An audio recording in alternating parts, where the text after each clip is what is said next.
हैदराबाद की Kushaiguda police station के अहाते में आज सुबह आतिशबाजी का एक वाकया पेश आया। कुशाईगुड़ा में एक मंदिर के करीब वाक़ आदित्य टिम्बर डिपो में ये आग लगी। इस हादसे में एक ही खानदान के 3 अफराद जिंदा जल गए। आग लगने से 35 साला नरेश, 28 साला सुमा और उनका 6 साला बेटा जसवंत की मौत हुई। शदीद आग के बायस तेजी से आग ने टिम्बर डिपो के साथ वाली कमर्शियल इमारतों को भी अपनी लपेट में लिया। इब्तदाई तौर पर यह अंदाजा लगाया गया है कि तीनों की मौत दम घुटने की वजह से हुई है। इतला मिलने पर फायर ब्रिगेड के अमले ने मौके पर पहुंचकर आग पर काबू पाया।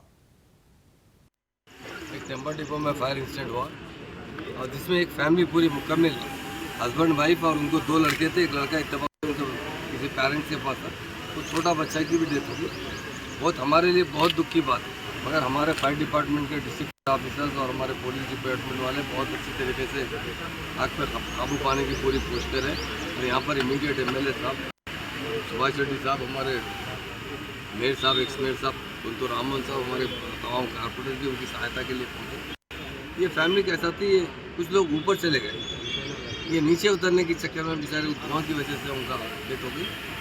हम CM साहब को भी बताएंगे और उनके जो भी हो सकता है हुकूमत की तरफ से जो मदद की ज़रूरत है ज़रूर की जाएगी।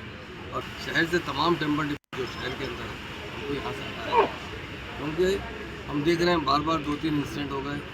उसके लिए क्या प्रिकॉशन लेना बहुत अच्छा, हमारा फायर डिपार्टमेंट वाले मुकम्मल सर्वे कर रहे हैं, हैदराबाद में मुकम्मल सर्वे कर रहे हैं कि कहाँ पर ऐसे बिजनेस है, इसी वजह से कभी भी खतरा हो सकता है।